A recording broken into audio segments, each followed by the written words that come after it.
वृत्रासुर युद्ध मैदान में खड़ा था, और असुर है तो युद्ध किससे हो रहा होगा? देवताओं से।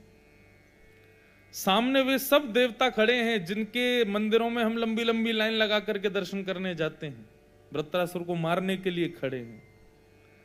इंद्र मुख्य रूप से खड़ा है, 33 करोड़ देवता खड़े, और वृत्रासुर असुरों की सेना लेकर के गया तो था लड़ने के लिए, परंतु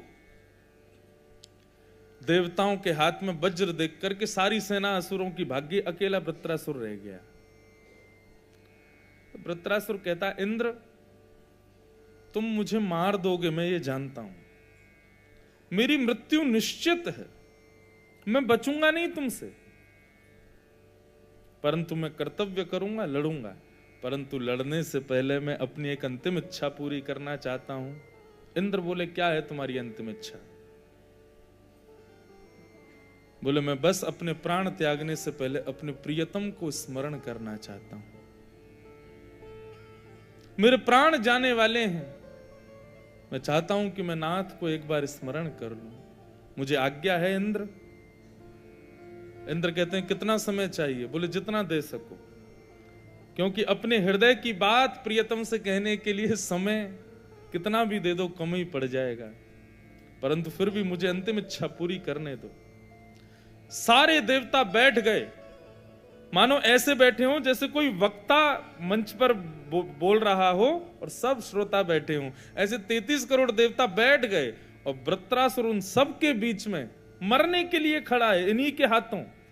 और तब भगवान की स्तुति गाता है, अपने आयुधों को नीचे पधरा दिया और आकाश की ओर देखता है। बोले, नाथ मैंने सुना है कि आप वहां विराजते हैं, जरा मेरी प्रेम भावना सुनो ना। और वृत्रासुर क्या गाता है कि अहम हरे तब पादई कमूल दासानुदासो भवतास्मि भूय मन स्मरेता सुपतेर्गुणांस्ते गृणीतवा कर्म करोतु काय। अगर संभव हो बंधुओं, ये 3 श्लोक याद कर लीजिएगा आप वृत्रासुर के। ये पहला श्लोक है, और कुछ मत करिए, बस आज ये कथा सुन लीजिए, इसी भाव में रोज अपने सेवित ठाकुर जी के सामने इन 3 श्लोकों को गाइए। आप हर दिन अपनी भक्ति में श्रेष्ठ होते चले जाओगे। वृत्रासुर कहता है, नाथ मुझे आपसे कुछ मांगना है। आकाश में श्री राधा रमण लाल प्रकट हो गए। मांगो वृत्रासुर, क्या चाहिए? बोले, पहले वचन दो, जो मांगूंगा सो दोगे मुझे। भगवान बोले, तुम मांग लो, हम दे देंगे। नहीं नहीं नहीं, आप विश्वास के पात्र नहीं हो, पहले वचन दीजिए, जो मांगूंगा सो दोगे। ठाकुर जी ने वचन दिया, जो मांगोगे सो दूंगा। बताओ क्या चाहिए? अहम हरे तब पादई कमूल। ए नाथ, ए हरि, आपके पादों का, चरण कमलों का जो मूल भाग है, चरण कमलों का मूल भाग कौन सा होता है? नीचे का तलवा। आपके चरण कमलों के तलवे पर, तलवे के नीचे जो आपके दास बैठे हैं ना, भगवान बोले हाँ, तो बोले चरण पादई कमूल दासानुदासो भवतास्मि भूय। आपके चरणों के नीचे जो दास बैठे हैं, उन दासों के चरणों के तलवे के नीचे जो दास बैठे हैं, उन दासों के चरणों के नीचे जो दास बैठे हैं, उनका मुझे दास बना दीजिए, ऐसी कृपा करो। मुझे आपका दास नहीं बनना नाथ, मुझे आपका दासत्व नहीं चाहिए। दासानुदासो भवतास्मि भूय। मुझे आप नहीं चाहिए, आपके दासों के दास चाहिए। ठाकुर जी बोले, मेरे चरण क्यों नहीं चाहिए? दासानुदासो भवतास में भूयः, ऐसा भाव क्यों आता है तुम्हारे हृदय में? बोले नाथ, एक सामान्य सा संसार का एक प्रेम होता है, पिता और पुत्र का। पिता भले ही दिखाए ना, लेकिन अपने पुत्र से बहुत प्रेम करता है। जब पुत्र का जन्म होता है ना, सब नाचते हैं, लेकिन पिता खड़ा खड़ा कुछ नहीं कहता, नेत्र सजल हो जाते, मन ही मन नृत्य करता है। पर जो पिता अपने पुत्र के जन्म लेने पर नाचा नहीं था, वो अपने पुत्र के पुत्र जन्म लेने पर रोके से रुकता भी नहीं है, बहुत नाचता है। क्यों? क्योंकि जो नृत्य है ना, जो उत्साह है, वो पुत्र के समय दब गया था, लेकिन पौत्र के समय वो प्रस्फुटित हो जाता है। लेकिन कई सौभाग्यशाली दादा ऐसे होते हैं जिनके पौत्र के भी पुत्र उनके सामने जन्म लेते हैं। तब तो यदि वो दादा चल फिर भी ना पाता हो, तब भी उसकी खुशी का ठिकाना नहीं रहता। नाथ, मैं कहीं आपका दास बनाना, तो एक पुत्र होने पर जो पिता को प्रसन्नता होती, केवल उतनी प्रसन्नता आपको होगी। लेकिन यदि मैं आपके दासों के दासों का दास बना, तो एक परपौत्र के होने पर जो पितामह को खुशी होती, वो आपको होगी। नाथ, मैं आपको केवल सुख नहीं देना चाहता, मैं आपको अति आनंदित करना चाहता हूं। इसलिए नाथ, मुझे आपका नहीं, दासानुदासो भवतास में भूयः।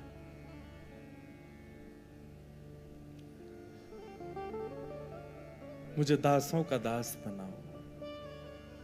बंधुओं, मैंने पहले दिन भी कथा में कहा था, ठाकुर जी के चरण प्रीति प्राप्त हो, ये विशेष बात नहीं है।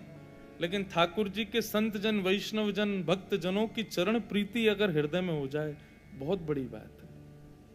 ठाकुर जी उससे बड़े प्रसन्न रहते हैं। ठाकुर जी की अति प्रसन्नता का प्रतिफल स्वरूप होता है वैष्णव चरण सेवा में निष्ठा होना। लोगों को भगवत सेवा में आलस्य नहीं आता। ठाकुर जी की सेवा करवा लो कितनी भी, आलस नहीं आएगा। लेकिन संतों की सेवा में आलस्य आ जाता है, वैष्णवों की सेवा में आलस्य आ जाता है, कुभाव हृदय में उत्पन्न होने लगते हैं, भाव क्षीण हो जाते हैं। इसका मतलब वहीं आपकी दीनता और आपकी सेवा का परीक्षण होता है, जब किसी वैष्णव की आप सेवा करो। क्यों? क्योंकि ठाकुर जी को तो आप जैसी सेवा कर लो, बेचारे कुछ कहेंगे तो है नहीं। आप जली हुई रोटी का भोग लगा दो, बेचारे पा लेंगे चुपचाप। सुला दो, पंखा मत चलाओ, सो जाएंगे। एसी मत लगाओ, कोई बात नहीं। नुकीले चुबीले वस्त्र पहना दो, फिर भी ठाकुर जी बेचारे पहन के खड़े ही रहेंगे, ऐसे कुछ नहीं कहेंगे। लेकिन संत सेवा, वैष्णव सेवा, उसमें तो असली परीक्षा होती है कि आपको सेवा आती है कि नहीं। दासानुदासो भवतास में भूयः। पहली बात कि मुझे आपका दास नहीं बनना, आपके दासों के दासों का दास मुझे बना दीजिए। ठाकुर जी देख करके मुस्कुराने लगे। वाह वृत्रासुर, हमारे दासों का दास बनना है, इसके पीछे कोई कारण? वृत्रासुर बोला, आप कहीं मेरी स्तुति सुनकर के ये मत सोचना कि मैं आपको मीठी मीठी बातें बोल करके अपने बातों के जाल में फंसा रहा हूं। नाथ, आप कदापि ऐसा विचार मत करना। बंगाली में कहते हैं, अति भक्ति चोरे लक्षण। अति भक्ति चोर का लक्षण होता है। कई लोग आपने भी देखे होंगे, वैसे तो देखो दुर्गुण किसी में नहीं देखना चाहिए, लेकिन कई लोग ऐसे होते हैं, जबरदस्ती दुल्लर तिल्लर होते हैं चरणों में, जबरदस्ती अति भक्ति दिखाएंगे अपनी, और ये चोर का लक्षण होता है। मैंने तो कल भी कहा कि जो वैष्णव सच्चा भक्त होगा ना, वो अपनी भक्ति छुपाएगा, दिखाएगा नहीं।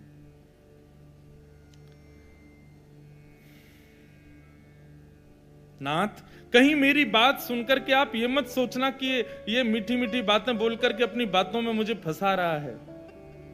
नाथ, मैं वास्तव में आपके दासों का दास बनना चाहता हूं। ठाकुर जी बोले, इतनी दूरी क्यों? तब वृत्रासुर कहता है, दूसरा श्लोक। ननाक पृष्ठम न च पारमेष्ठम न सार्वभौमं न रसाधिपत्यम न योग सिद्धिम पुनर्भवम वा समंजसत्वा विरहै आकांक्षे।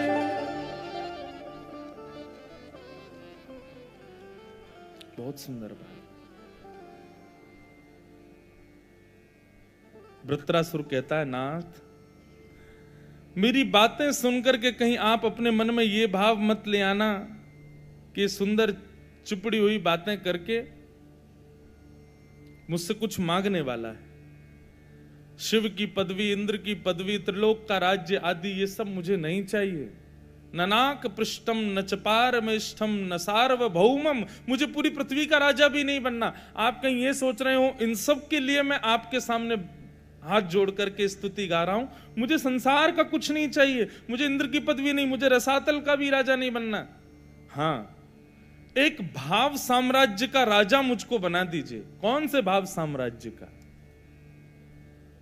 निहाल कर दिया वृत्रासुर ने ठाकुर जी को भी।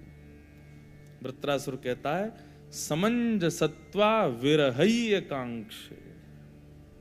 हे नाथ, मुझे आपका अतिशय विरह हो जाए, आपकी याद में मैं तड़पने लग जाऊं, ऐसी कृपा मेरे ऊपर कर दीजिए। पर मुझे कभी मिलना मत, आप मुझे तड़पने दीजिएगा। आपकी खूब याद आए, आपका खूब स्मरण हो, मिलने के लिए हृदय मेरा तड़पे, देखने के लिए कान तड़पें, सुनने के लिए कान तड़पें, देखने के लिए नेत्र तड़पें, एक एक अंग मेरा आपको पाने के लिए तड़पे नाथ। पर आप कृपा करना मेरे ऊपर कि मुझे मिलना मत, मुझे तड़पने देना। मेरे नेत्र रोएं पर दिखना मत, कान व्याकुल हों पर सुनना मत। मैं कितना भी पुकारूं आप आना मत, मुझे तड़पता रहने देना नाथ, क्योंकि आपके दर्शन में वो सुख नहीं है जो आपके दर्शन की इच्छा में सुख होता है। समंजसत्वा विरहै आकांक्षे। मुझे उस विरह के भाव साम्राज्य का आप अधिपति बना दीजिए। आप किसी को थोड़ा विरह देते हो, लेकिन संसार में जितना विरह है वो सब मुझे दे दीजिए। पर बस मेरी एक ही आकांक्षा, एक ही प्रार्थना है आपसे, मुझे कभी मत दिखना आप।